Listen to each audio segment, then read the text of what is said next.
Assalamualaikum warahmatullahi wabarakatuh. Di sini kami dari kelompok 7 ingin mempresentasikan tentang deteksi fraud. Eh, di sini ada kelompok kami. Yang pertama ada Maria Yunikastika Firan dengan NPM akhir 119. Terus ada Alzena Asa Erwinda dengan NPM akhir 155 dan saya sendiri Nisa Nur Afiat dengan NPM akhir 001. Yang pertama akan dipresentasikan oleh teman saya Maria. Di sini ada pendeteksian fraud, merupakan suatu tindakan untuk mengetahui bahwa fraud terjadi, siapa pelaku, siapa korbannya, dan apa penyebabnya. Kunci pada pendeteksian fraud adalah untuk dapat melihat adanya kesalahan ketidakberesan.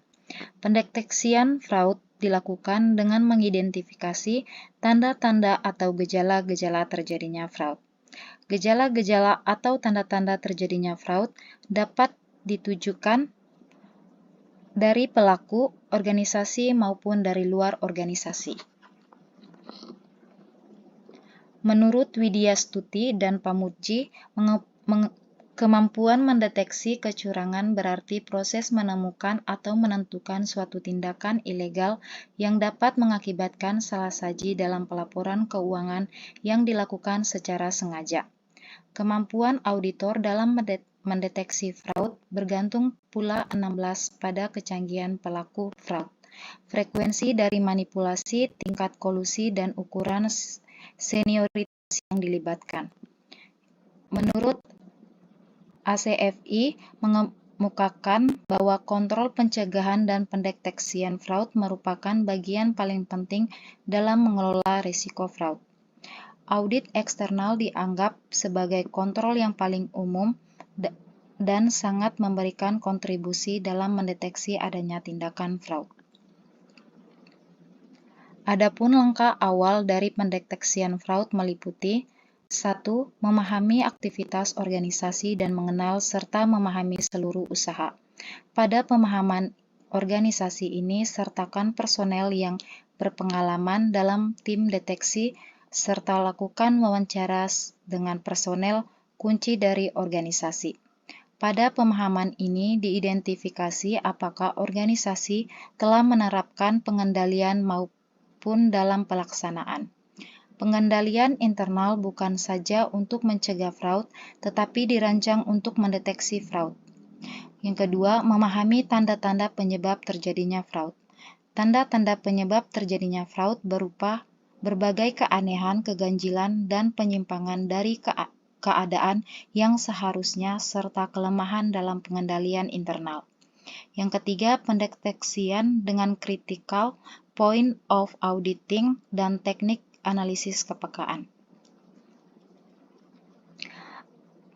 Auditor bertanggung jawab untuk merencanakan dan melaksanakan audit untuk memperoleh keyakinan memadai tentang apakah laporan keuangan bebas dari syarat saji material, baik yang disebabkan oleh kekeliruan atau kecurangan. Berikut adalah upaya auditor dalam mendeteksi kecurangan. 1. Pengujian pengendalian internal secara acak dan mendadak. Hal ini dilakukan untuk mendeteksi kecurangan yang dilakukan secara kolusi sehingga pengendalian internal yang ada tidak dapat berfungsi secara efektif. Yang kedua, jika ada pemeriksaan atau periksa pajak, pemeriksa harus merancang dan melaksanakan pemeriksaan untuk mendeteksi kecurangan. Yang ketiga, pengumpulan data intelijen menggunakan teknik elitis, gaya hidup, dan kebiasaan pribadi. Dijelaskan apakah penyelidikan dilakukan secara rahasia atau apakah informasi tentang tersangka dicari secara diam-diam. Yang keempat, penerapan prinsip-prinsip pengecualian pada manajemen dan prosedur di atas terus mengurangi tingkat transaksi internal yang tidak dijalankan, transaksi yang tidak biasa seperti waktu transaksi hari Minggu atau hari libur, motivasi moral, dan kepuasan kerja. Yang kelima, melakukan review atas penyimpangan kerja operasional. Yang keenam, pendekatan reaktif meliputi adanya pengaduan dan keluhan karyawan, kecurigaan, dan intuisi yang baik. Selanjutnya, ada cara efektif untuk mendeteksi terjadinya kecurangan dalam akuntansi. Yang pertama, memeriksa jajaran manajerial. Kasus penggelapan, kecurangan laporan keuangan seringkali melibatkan pihak di jajaran manajerial atau pengambil keputusan. Karena itu, jajaran manajemen harus diselidiki untuk mengetahui tujuan mereka melakukan kecurangan. Yang kedua, adanya keterkaitan dengan pihak eksternal. Salah satu cara yang sering digunakan dalam melakukan kecurangan adalah dengan memberikan bantuan pada organisasi, baik yang nyata atau fiktif. Untuk itu harus dideteksi adanya hubungan antara organisasi dengan lembaga keuangan, organisasi dengan individu, eksternal auditor, lembaga pemerintahan, atau investor. Yang ketiga, sifat organisasi. Sebuah kecurangan seringkali tidak terendus karena adanya struktur organisasi yang digunakan untuk menyembunyikan kecurangan tersebut. Misalnya, struktur organisasi yang terlalu kompleks atau tidak adanya internal audit dalam sebuah departemen.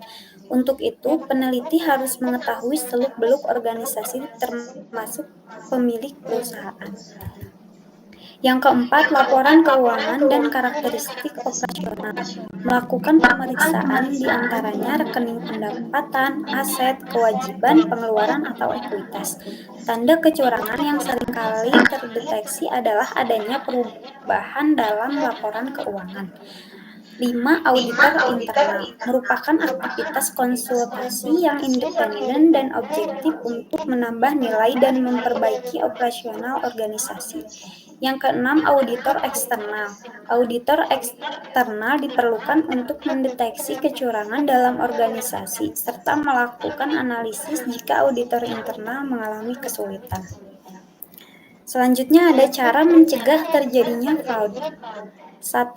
Tegas dalam menerapkan hukum. Pertama, tips mencegah terjadinya contoh fraud adalah dengan membuat sanksi dan hukuman tegas, guna memunculkan efek jera bagi para pelaku yang melakukan fraud dan sebagai pencegahan timbulnya banyak pelaku yang berniat melakukannya. Hal tersebut perlu dilakukan untuk menjaga keuangan dan aset milik perusahaan. Yang kedua, melakukan evaluasi berkala. Berikutnya, tips mencegah fraud adalah dengan melakukan evaluasi berkala terhadap perilaku menyimpang dari aturan dan sistem kerja yang berlaku. Evaluasi ini bebas dilakukan beberapa kali dalam setahun tergantung ketentuan perusahaan. Yang terakhir, tips mencegah terjadinya kasus fraud adalah dengan mengadakan penyuluhan tentang bahaya perilaku tersebut dalam internal sebuah perusahaan atau organisasi, agar seluruh elemen berjalan sesuai sistem kerja dan dapat memiliki tanggung jawab untuk menjaga kepercayaan perusahaan. Selanjutnya akan diteruskan oleh Elzina. Selanjutnya ada fraud dalam bisnis fintech. Sistem deteksi fraud ini awalnya hanya digunakan transaksi online pada kartu kredit. Namun, seiring perkembangan teknologi pengamanan yang ketat melalui fraud detection juga diperlukan dalam berbagai cara transaksi lain agar user merasa lebih aman dan nyaman saat melakukan transaksi. Metode deteksi fraud yang digunakan cukup beragam, menyesuaikan dengan kebutuhan. Misalnya pada sistem pengamanan transaksi kartu kredit, berbasis data yang digunakan sebagai acuan adalah pengecekan ektp dan email user atau nasabah. Selanjutnya ada pilih sistem verifikasi paling unggul untuk mencegah fraud. Kenapa setiap bisnis dan perusahaan perlu menerapkan sistem verifikasi sebagai upaya pencegahan fraud? Sebab dengan melakukan verifikasi, maka identitas setiap user, pelanggan, nasabah, atau klien dapat dikonfirmasi. Kemudian, jika terjadi fraud, maka pelaku dapat segera diidentifikasi dan dideteksi dengan cepat. Selain itu, sistem verifikasi juga dapat membantu perusahaan dalam memberikan pembatasan akses pada informasi-informasi yang sifatnya rahasia dan berharga. Sekian dari kelompok kami. Mohon maaf bila ada kesalahan. Wassalamualaikum warahmatullahi wabarakatuh.